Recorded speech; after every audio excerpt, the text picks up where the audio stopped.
We've got flags and banners, and if you mind your manners, we might even get to standards and what they represent. So just take my voice's hand and we'll both try to understand how this Logic podcast could be flagged for content. Flagged for content. What's up, VexHeads, and welcome to episode 77 of Flagged for Content. It's the only podcast that you weren't sure whether it was coming back or not. But guess what? It is, it did, it's here. It's episode 77, only 3 months after episode 76. Very exciting stuff. To explain the delay, which I should have done months ago instead of leaving you hanging, I had NAVA 59 to go to in Seattle, which comes up a lot during this episode, of course. And I had my very late, very lengthy honeymoon in Scandinavia. Went to Iceland, Denmark, Norway, just a touch of Sweden. And you can see the fruits of those trips. If you're one of the viewers, you can see some of the stuff here in my background and foreground. So yeah, it wasn't. You can expect the patrons can expect some good stuff about those trips on Patreon. The NAVA ones have already come out, actually, but I need to cover the Scandinavia stuff. Anyway, all that to just explain why I took an extended break. It is very exciting to have gone to NAVA and had the driver award winner reach out a half hour after winning that award, asking if he could come on the show. To which I obviously responded, yes, absolutely. Whatever you want. Like, let's make this work. So that is today's episode with Thomas Diamantopoulos. I'll get into the topic here in a second. But I did want to also give a later than usual shout out to Flags for Good. They are the sponsor of this show. They keep the lights on. They keep the programs licensed and running. None of this would be possible if not for Flags for Good. Just an all-around great company anyway. So head on over to flagsforgood.com and you can maybe, if you do like express shipping, get a last-minute flag or two for a holiday gift. But when you do, use code FLAGGED4CONTENT, 4 like the number, and get yourself a cool discount and help the show as well. So as always, thanks to Flags for Good. So yeah, as mentioned, I had Thomas Diamantopoulos on the show this week to talk about, basically just run us through his presentation that won the driver award, which was on flagmoji and the Unicode consortium and how these things happen kind of behind the scenes, how the coding works. It's very interesting and very much brings it into the new era. I loved doing this one. Yeah, this one was a lot of fun. I don't want to delay it anymore, so we will go ahead and get into flag emoji with Thomas Diamantopoulos. Catch y'all on the other side. Folks, we have an absolutely stellar guest this week. You know him as a driver award winner for talking about emoji. You know him as the designer of the flag for the next International Conference of Vexillology in Paris.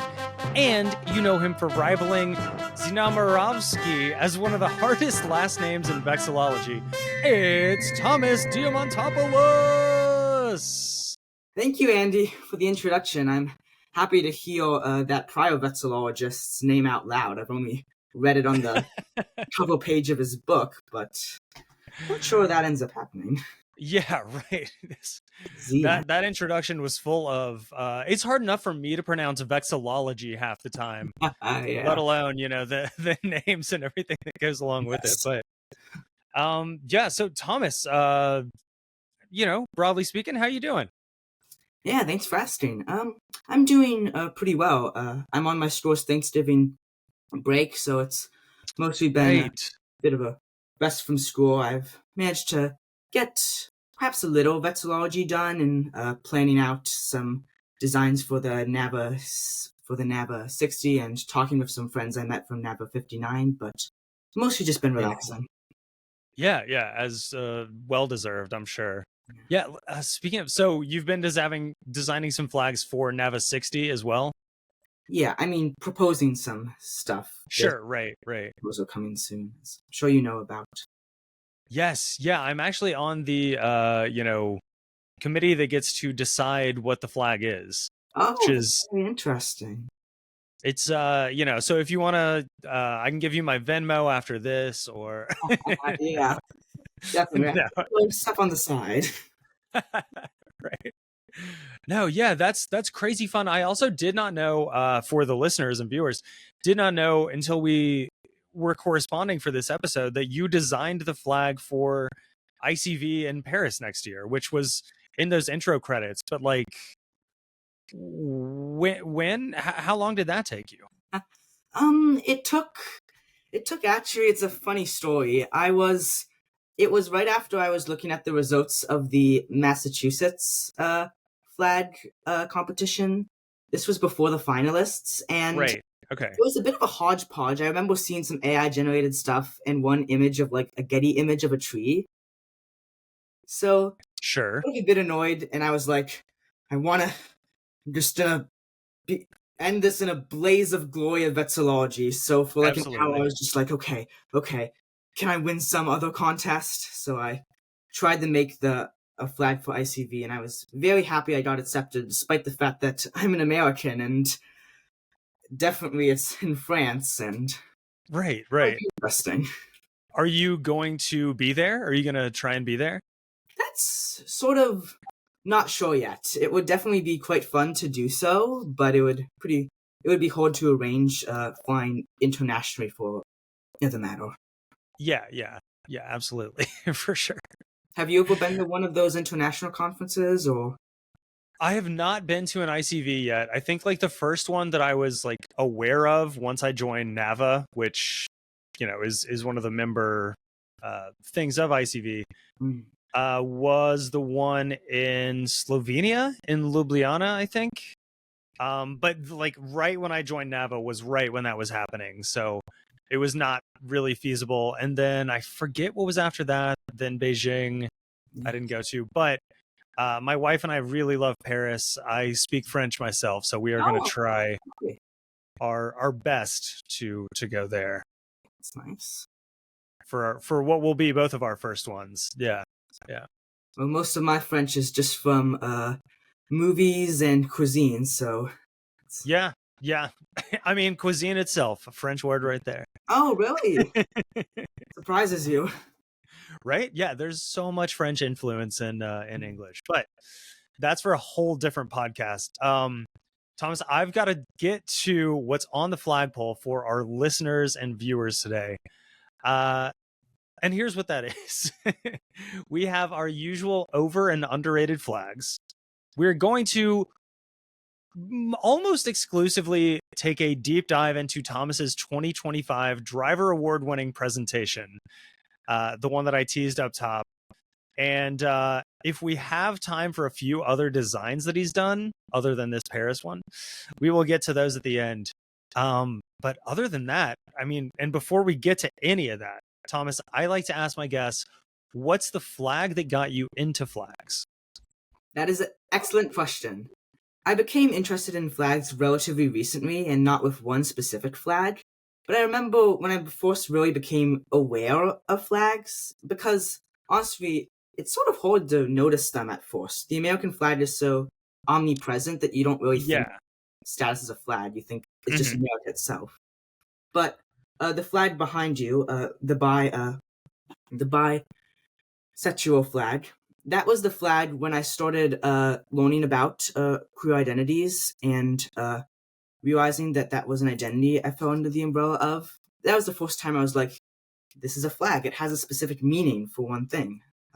I drew a sticker of it. I don't have it with me, but I have it on my bulletin board of memorabilia from my life, and it's my earliest vexillographer.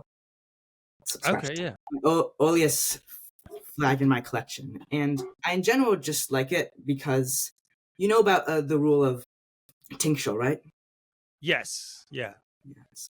Not always followed the most, but I've read it's actually sort of deliberate in this case with the skinny purple band between the bicolor of pink and blue is that it actually represents the bi community blending into the gay and straight community, which I thought was very interesting. Sort of like, yeah, we're breaking the rules, but it's meta. Yeah. No, absolutely agreed. Like, yeah, it's the perfect, like, I mean, I've even got, I don't know if I can pull it out without. Yeah, okay. I was going to say, I've got a little example here, plus for the viewers, they'll see one on screen. But yes, I love exactly what you're talking about. The way that it blends. Yeah. Like it takes the blue and the pink and it blends them into a purple, but like smaller stripe. Yes. Which, as you mentioned, yeah, does technically break the rule of tincture, but in such a meaningful way. Definitely. Like, okay, so yeah, so that was the first one that got you into flags, being like, okay, so yeah, here's what we can do with, like, I guess, like graphic design in a sense, is we can take, we can distill an identity in a good way anyway, to 3 stripes. Yeah, that is a perfect way of putting it. And really, when I got into vexillology, it was about seeing what power and symbols these and the 3 stripes have. Yeah, it's very like, how do you, I really like the fact that the middle stripe is smaller. Yeah. And kind of, well, I don't know, like, I don't know a good way to put it, but it almost seems like it's a intentional kind of overlap instead of just like its own separate stripe. Yeah, I like that as well. I think it really is useful to shock the view a little and emphasize like the 2 major stripes, like the bi is 2, so that works nicely. Yeah, and this is like the thin line in the middle, I guess, for lack of a better not way the to put thin it. blue line. That's not the thin blue line. Definitely, it's very much different. more opposed to that, but very different flag. But very different flag. All right, yeah, no, that's one that I didn't get to until later in life, but very much do love this flag, as evidenced by the fact that I own multiple sizes of it, I guess. Nice. All right, let's go ahead and get into your overrated and or underrated, whichever one you'd like to start with. Hot takes. Yeah. Hot takes. I think I will start with I'm going to start with the overrated. And okay. I think the flag I find overrated is the flag of the European Union. Okay. It's definitely has a lot of soft power. I'm sure you've seen it. The blue background, yellow circle of stars. And I guess it's not like overrated in the sense that I don't see people in r/vexillology praise it like they do either something that follows the good flag, bad flag rules, or something that breaks it, depending on whatever mood they're in. Right, yeah. Yeah, for sure. I feel like that it definitely, it has a lot of soft power, and I think part of this is undeserved. I think it is not the most savvy symbol.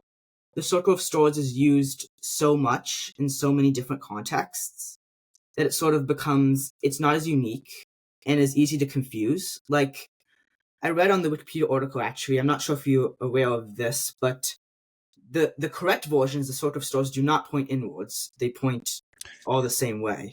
Right. Incorrect variations, too. It makes it's harder to represent, and it just feels very lax in symbolism. The blue background feels just sort of standard for international organizations, and the stars, already a common symbol, I feel like don't add that much to it. Yeah. No argument. Yeah, it's kind of one of those flags that I feel like it does its job and nothing more. Definitely. That is like it clocks in, it does its job, and it clocks out. Like it's not really doing anything extra. It's not, as you mentioned, like for international orgs, blue is a very like overwhelmingly common color. That dark blue, I guess, is a little different than the UN one, but it is close to the like ASEAN, etc. Like a few other like international org flags like that. Yeah. Blue in general, I feel like, has definitely supplanted red as a more common color for flags in this modern age. Yeah. I think we have the Cold War to thank for a lot of that, but Good point. I'm not entirely sure. But Hmm. yeah, I mean, I get what you mean. It's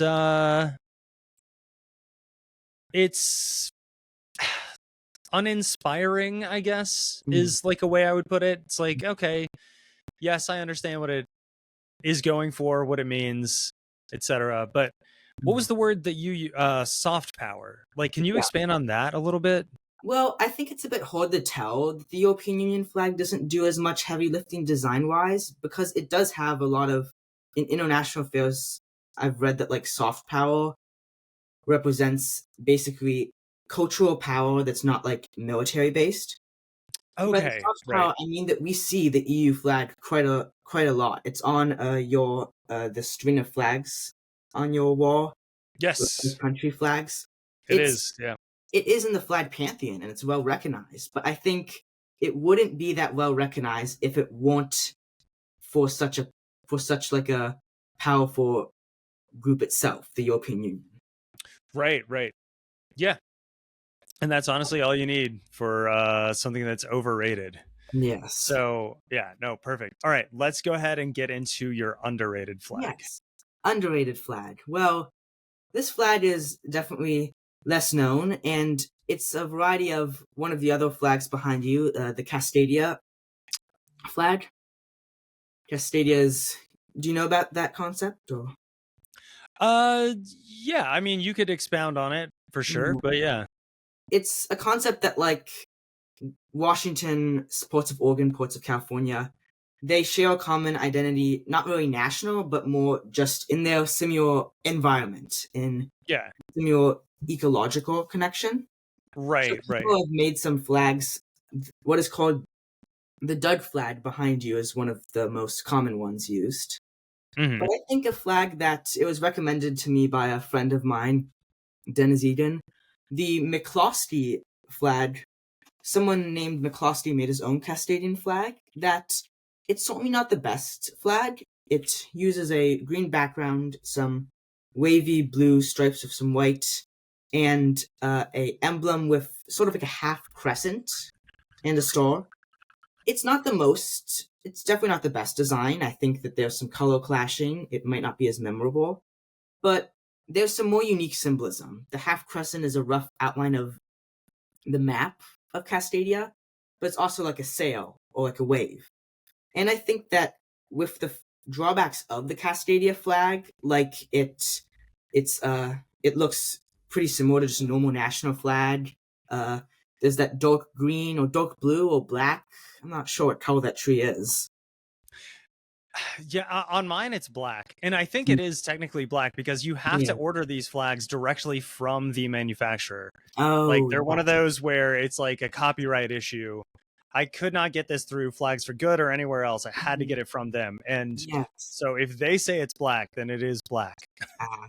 Yeah, that's a problem too. I guess that copyright. Yeah, it's a whole separate issue, but yeah. I don't know if McCloskey's shares that, but I'm not saying McCloskey's is the best, but look it up, and I think it's definitely a worthy competitor. Yeah, yeah. For viewers, I will have it up on screen here as well. It's as Thomas described, and yeah, it looks good. It reminds me of the Bellingham, Washington flag a little bit.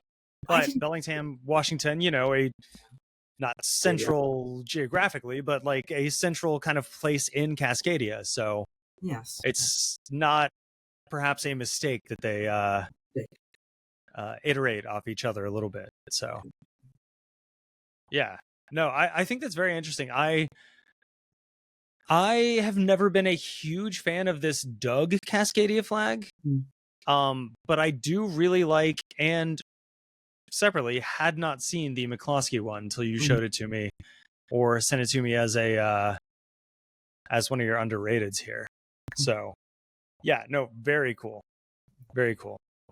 All right. Well, Thomas, we have got so much to cover today that I think it's probably wise to go ahead and take a little ad break here and move into section 2 where we get into your award-winning presentation. Sound good? Sound good, and that phrase sounds even better. All right. Perfect. All right. So we will catch y'all on the other side of this ad break. See you then.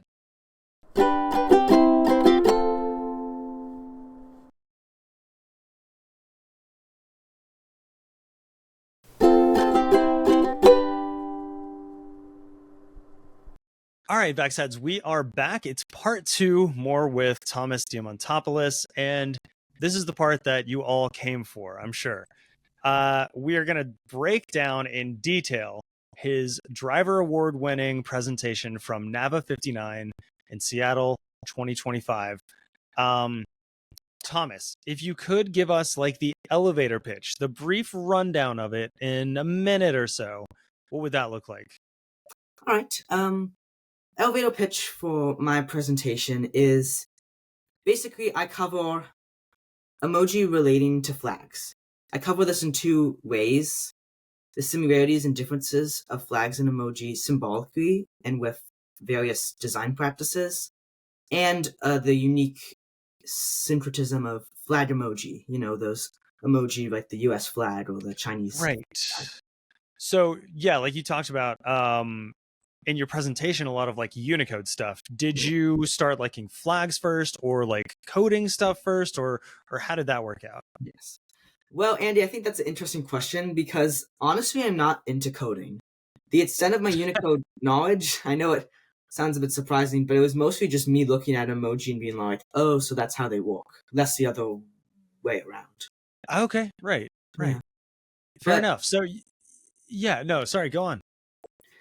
Yeah, thank you. But I think I definitely was more aware of emoji before I was aware of flags. I remember when I was young being enchanted scrolling through the catalog of emoji on a Yes. iPad, and I think I sort of got into flags in a similar manner because they both have a wide catalog. There's always a new flag to find. There's always something new to look into about the next Unicode release or what vendor designs an emoji. But it's limited, and there's still a limited symbolism and like palette and how you're going to express ideas in a small way.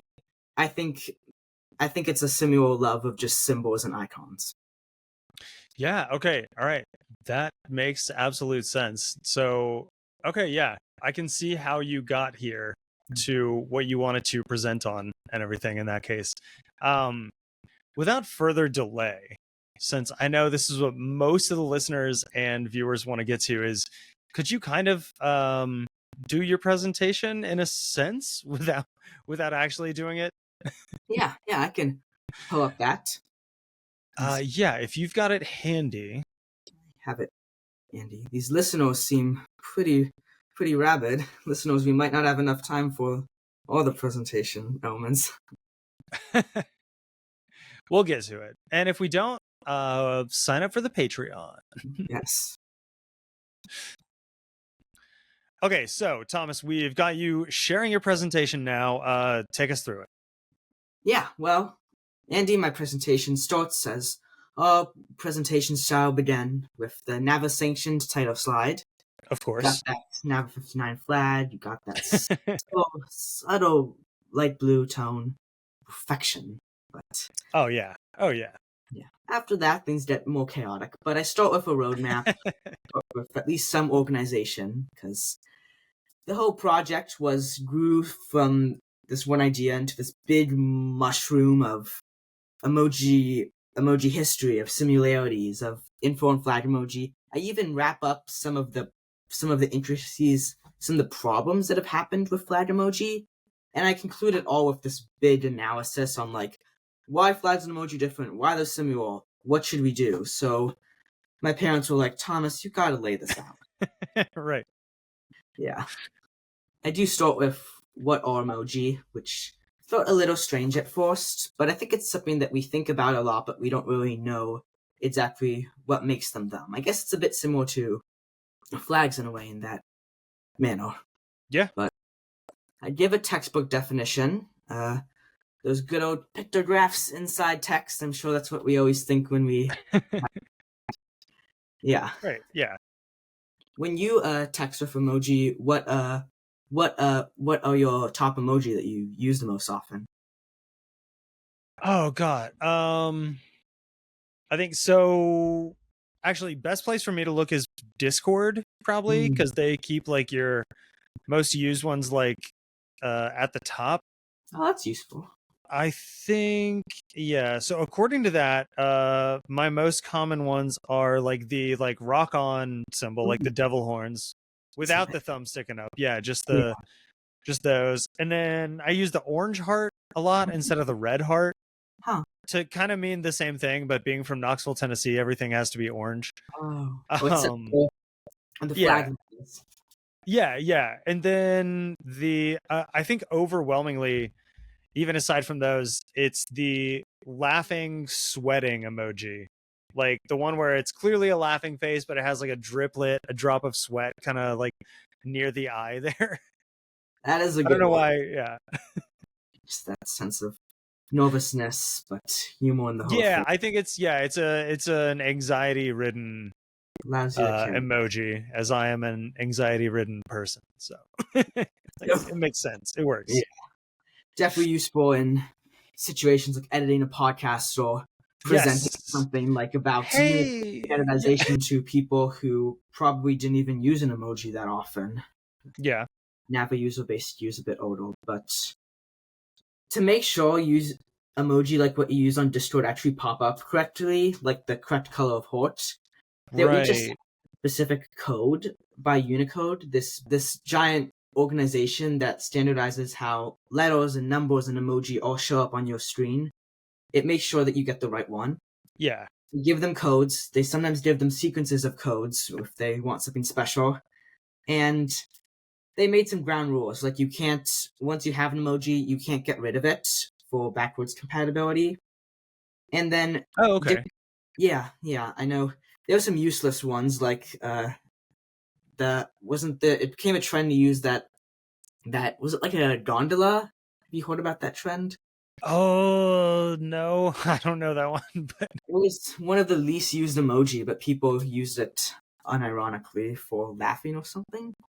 Fair enough. But they made it so that every platform also can display their own, like sort of like a font set for emoji. Okay. Yeah. Right. This is very familiar. Yes. Because okay, sometimes when I go to like put something on Discord, it'll look different down in the little, because I have a Pixel, like a Google Pixel phone. Oh yeah. So it'll look different down at the bottom when I plug it in than when it actually like gets presented. Yeah. So this accounts for that. Okay. Yeah, it's because Google uses Noda color, Discord uses Twitters. It's very interesting. Right. Okay. Yeah.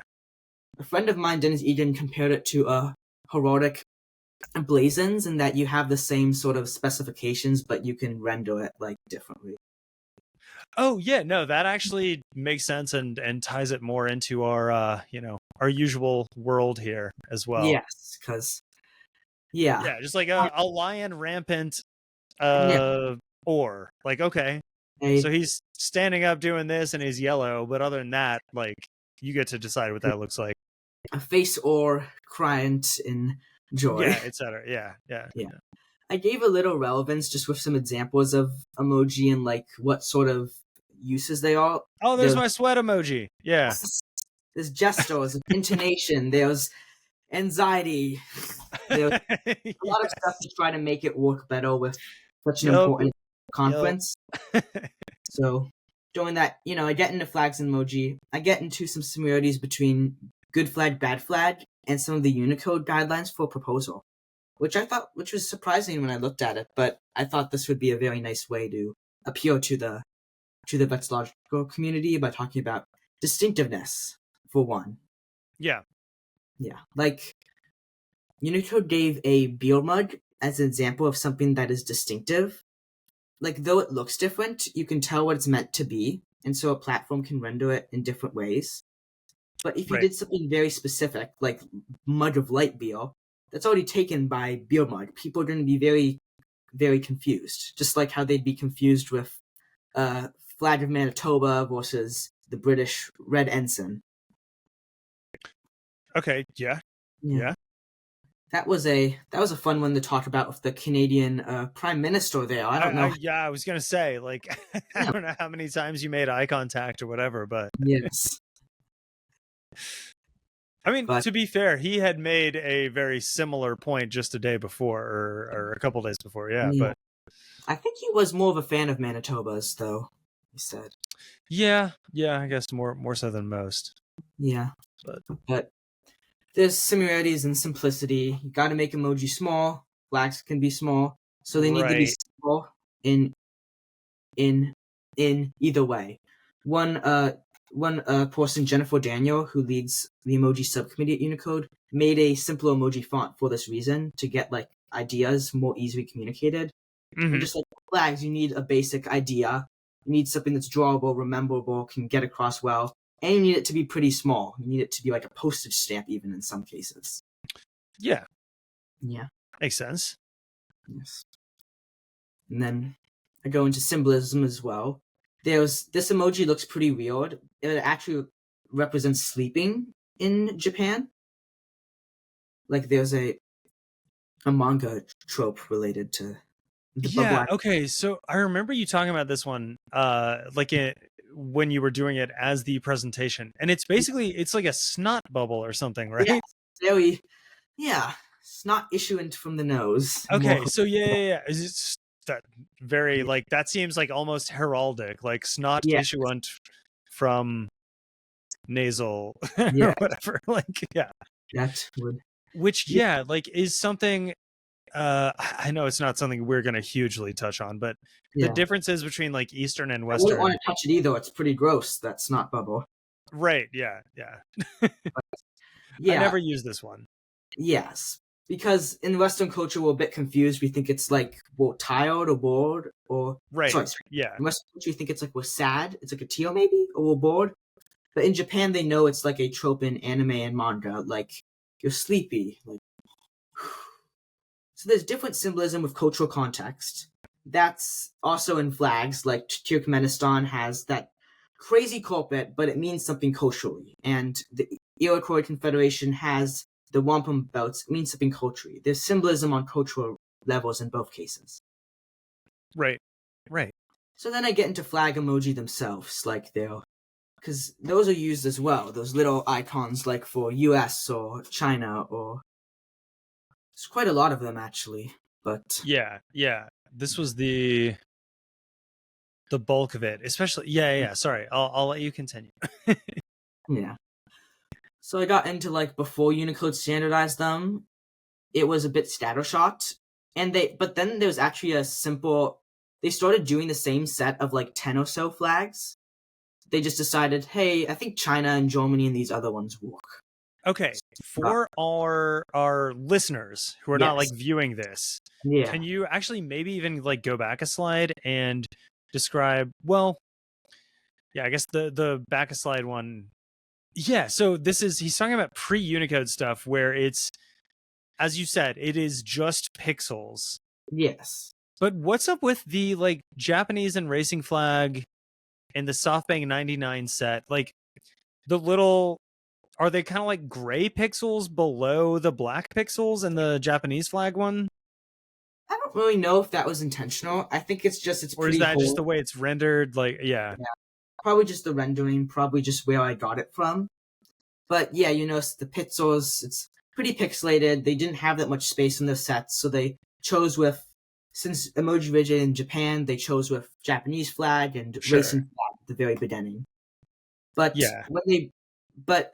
eventually SoftBank would start using a wider set of flags. They used racing flag. They used 2 Japan flags, one that was waving, one that was blank. They actually would later even change the waving one, the 2 crossed ones. It was Wild West. Right, okay, that's the one that we all know and love today. Yeah. But they had a Chinese flag, a German flag, Spanish, French, United Kingdom, Italy, Japan, South Korea, Russia, and America. Apparently there's an urban legend that I read that they chose those flags just to represent a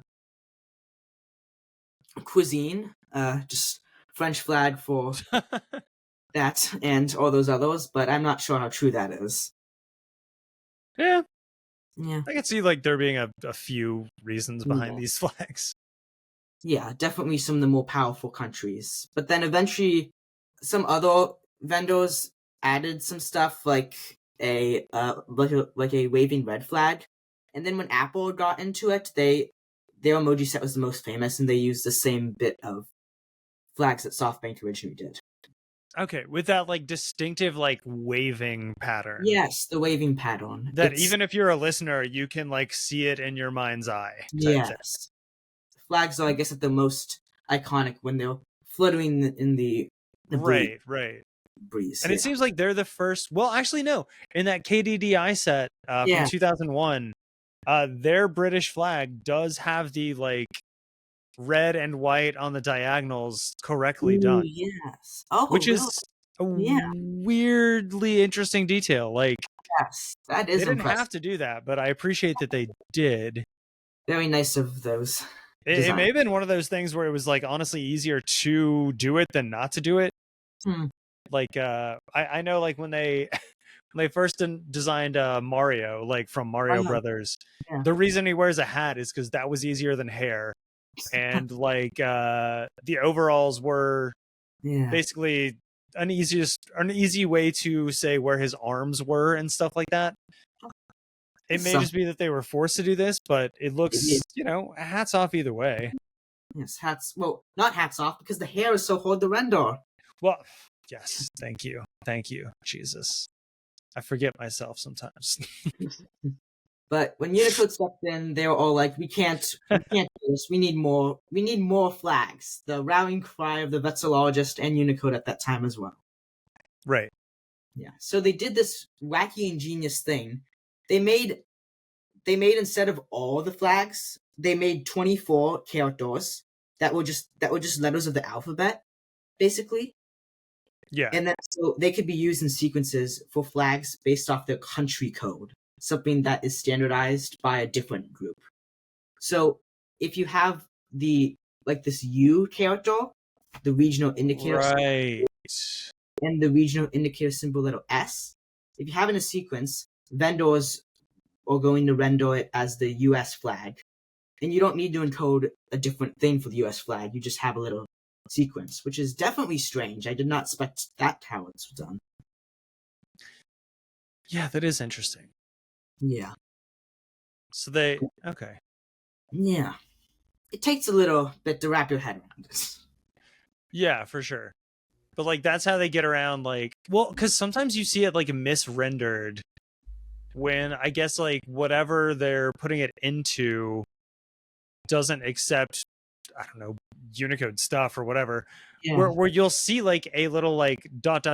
outlined square of a U and an S. Yes. Where you can intuit like, okay, there's supposed to be a US flag there, but for some reason like the system languages didn't agree here or whatever. That's actually a unique example. That's on Microsoft stuff in particular. They choose not render country flags just because no one's sure why, but that's why on a Microsoft thing you'll just see US or something. Weird.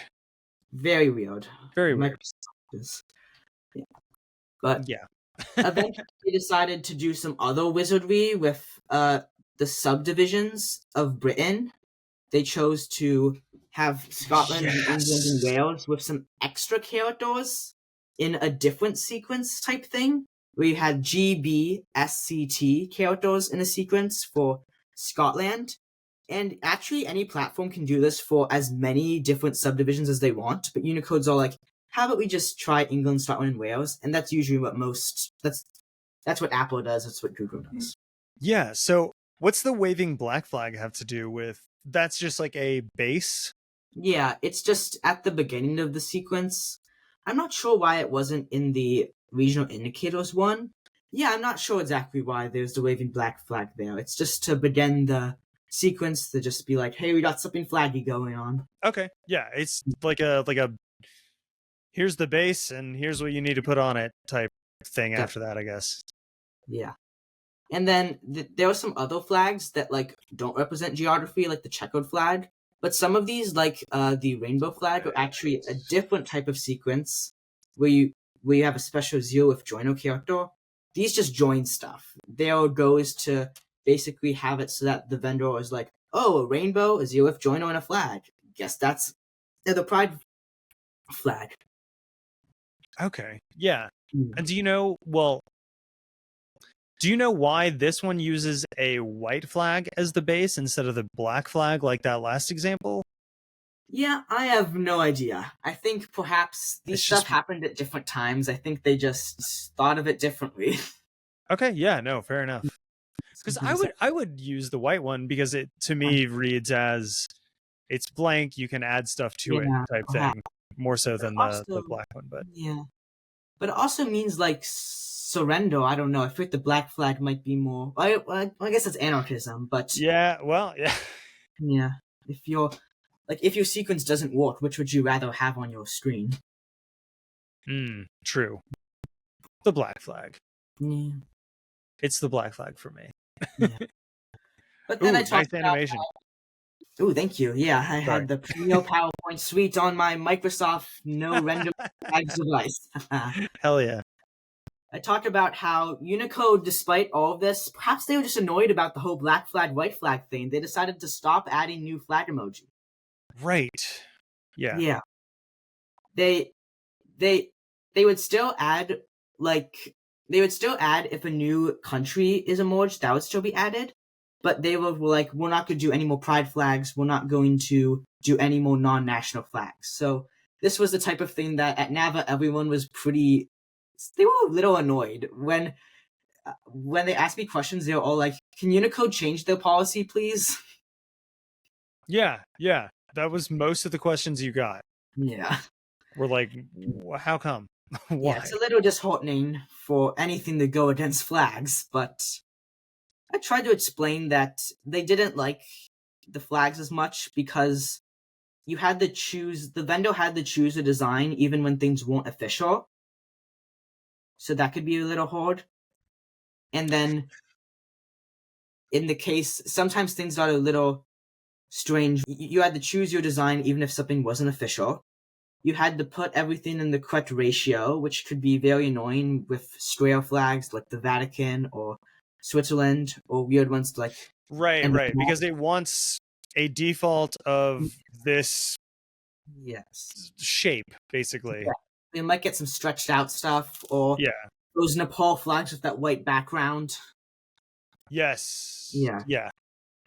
Those flags it's been a while, but I remember those. They used to haunt emoji keyboards. Oh yeah. It's been a minute. And then even worse, there was like regime change, and then you had to get pretty political. Like, what would you choose to change the regime? Syria's, for example, platforms are starting to change Syria's flag because that was some recent breaking flag news. They changed that in 2024, the new regime. Yeah. But they never changed Afghanistan's flag to the Taliban flag because I think basically platforms didn't want to. That's a lot more controversial, basically. Yeah, for sure. I could see that. I could see that. But then, so things get more complicated. That Afghanistan changes their flag every 10 years anyway, so. Well, yeah, good point. They have, so many to keep track. So there's all of that.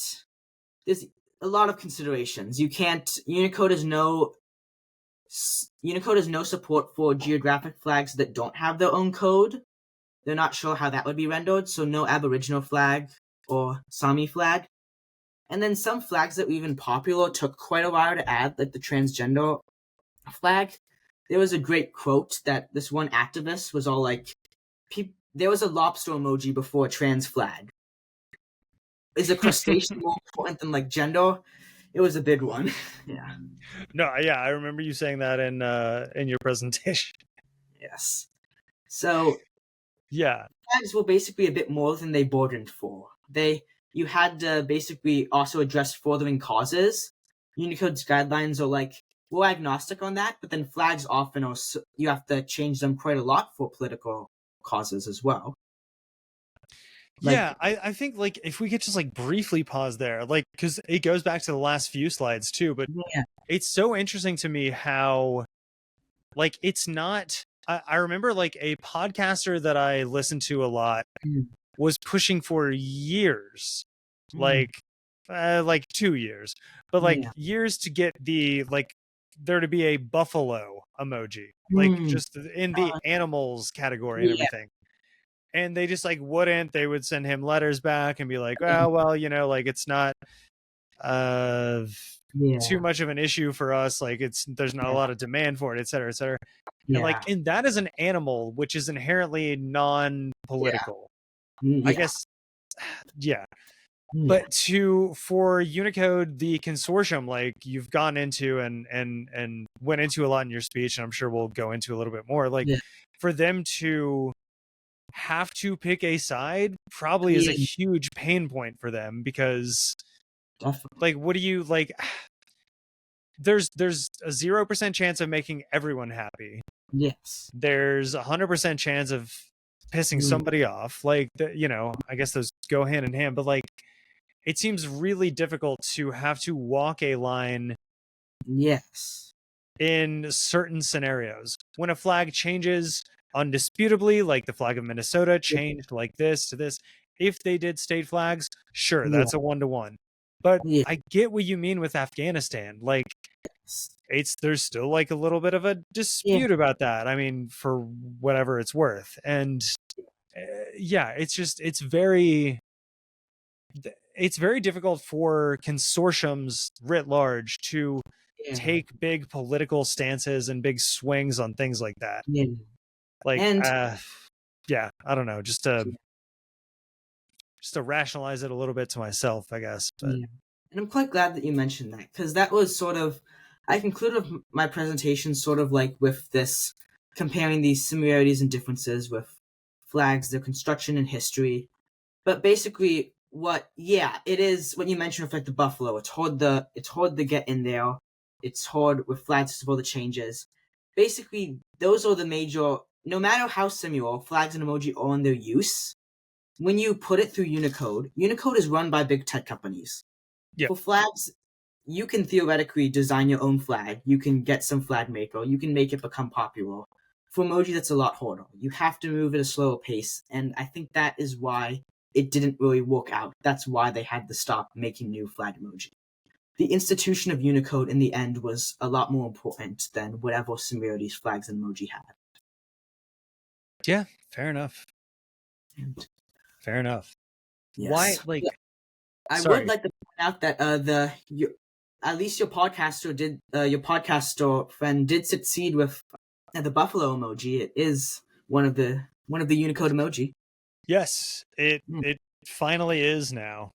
Well,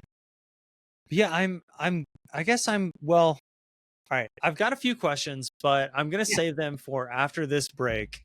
And come back with a few of those. If that's all right with you, we can kind of close that out, ask a few questions, all that good stuff. Does that sound good? Sounds good. All right. We'll see you listeners and viewers in just a minute.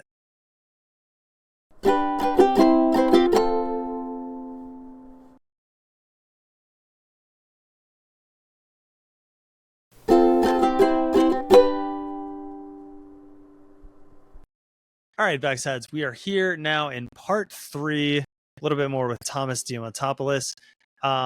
So just based off the end of that presentation, everything, I had a couple questions that I don't know if they were quite asked during during NAVA, but you mentioned that flags like have been kind of like cut off from being updated, right? Yeah.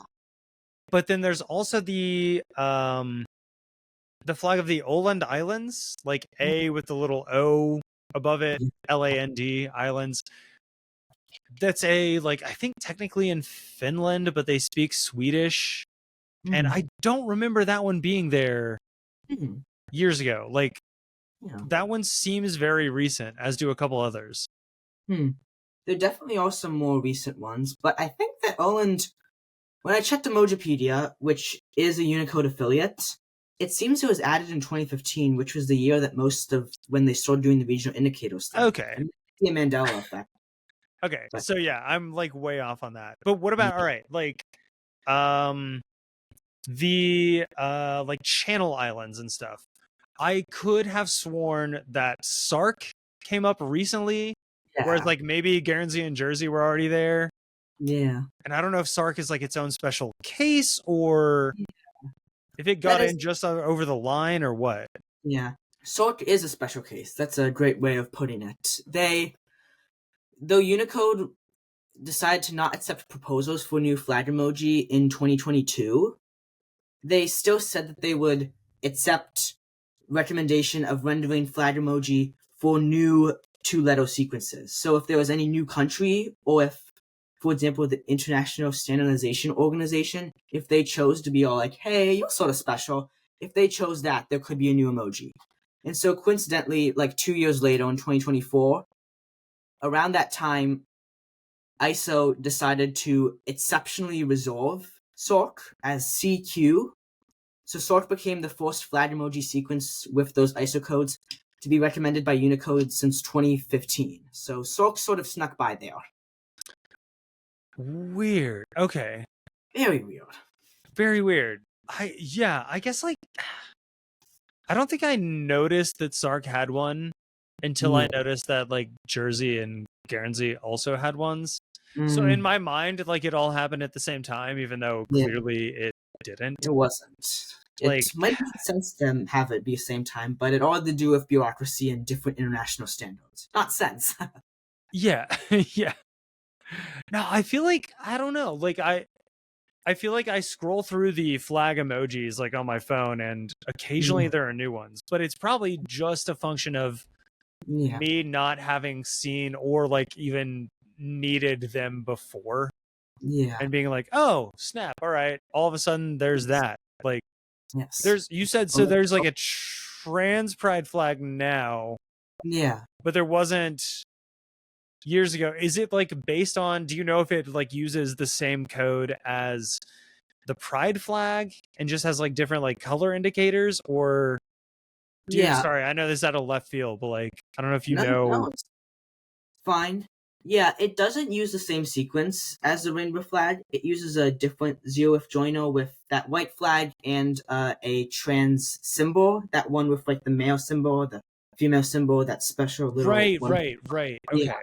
They added that in 2020, so before they banned flag emoji. So that was sort of like the last one of its kind that could be made, because they didn't allow new proposals for stuff like zeroth joiners like that. Right. Okay. Yeah. Cool. Yeah. Makes sense. Well, hell, man, I see why you won the driver award. Thank you. Hopefully, others that listen to this will as well. Like, and if you have only listened to this, you owe it to yourself to go and check out Thomas's actual presentation at NAVA. If you're a NAVA member, you have free access to all of that. It was amazing. Yeah. As I've mentioned, I would have voted for it if I could vote. Wasn't able to, but you know, who knows in the future. And Thomas, I think like let's try and get to one other thing that we touched on up top here before we close out. I really am still dying to know just like a few more notes about this ICV 30. I've now confirmed that it is 30 flag for Paris. Yes. You said, yeah, like give us your starting point and how you ended up, and what the constraints are, because I know there's a few. Yeah, with constraints, there weren't as much constraints as with, weren't really that much constraints, pretty much comparable to most flag competitions, and that like well designed, uses some cultural related stuff. There were a few last minute changes that I had to make following some feedback. But before I get to that, my process was, the flag takes the standard bicolor of Paris, which inspired the flag of France. It's blue and red. I have that classic Fiav vexillology knot. Is it a sheet bend or? Oh, I couldn't tell you. Yeah. Well, that knot is in the middle. We have some waves in horizontally. And so I have it aligned to make it like a cross. The French Vexillological Association has a flag with one of those crosses, so it was to call to that. And the waves, actually, I'm happy about this. Paris's motto is something like tossed by the waves, but it doesn't sink. So that's why there's when the French comes in handy. Yeah. Thank you for that. But yeah, I I learned this not through stuff like learning French. I learned it through a Wikipedia article on Paris, but the people at the organization said it was good enough, and I'm really happy about that, especially given the structure. And I'm really happy about that. And the only feedback was I needed to swap the direction of the knot because there's like a specific vertical way it should be hung. Oh. Yeah. So I was happy for that, and I just made it a different ratio as well. Okay. Did you have to change it to like the also for what it's worth, it is ICV 31. I was super wrong when I was confirming that I was correct. But did you have to swap the was it basically just like resizing things there at the end, like this has to take up exactly 24% and blah blah blah type thing? None of that, but simply because the FIAV flag where the knot is derived, it has a specific vertical orientation, and I had the knot not in that. I had the knot. Okay, yeah. Yeah. I see it on my screen now, and viewers will see it there as well. And listeners, it's in the show notes. But yes. Right. Okay. So yeah, you got to have like the open part of the knot at the top. Yes. Et cetera, et cetera. Little details like that. Yeah, this is very like, all right. If you don't mind me asking, behind the scenes. Oh yeah. Like, how long did this take you? Like, as a concept, not to put the finishing touches on, make the knot face the right way, all that, but like, I'm always fascinated. Sorry, I'm gonna keep talking right now, but the reason I ask is I'm always fascinated at designs that look so simple, yet were clearly had a lot of thought behind them. Like, to me, the ICV 31 could have no other flag. This is clearly the flag, the only one it could ever have. But behind the scenes, like, how long does that take you start to finish? How long does it take? I mean, well, in this case, it didn't take too long. I think I mentioned that I was somewhat motivated after seeing the results of the Massachusetts contest, which were not my favorite. Yeah, and it was easier because there was symbolism that was already in the past. But it took up some of my day. It took up like some hours or so.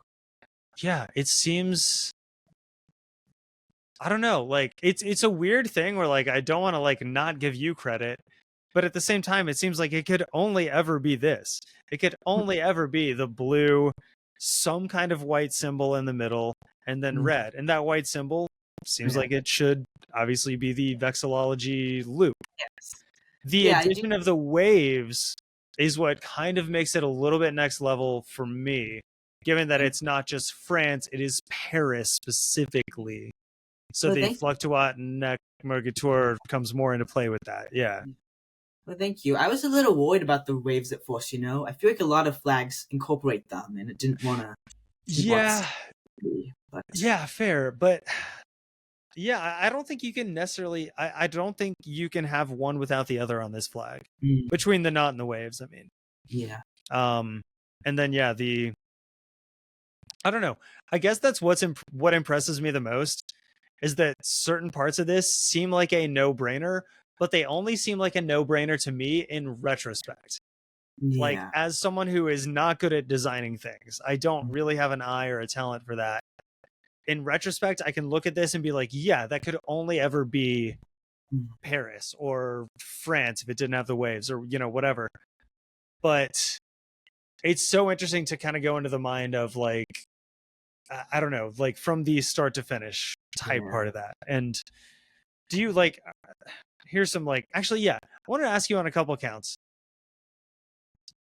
Do you get any like kind of like, I don't know if it's a cash reward necessarily, but like any kind of reward for designing the ICV 31 flag?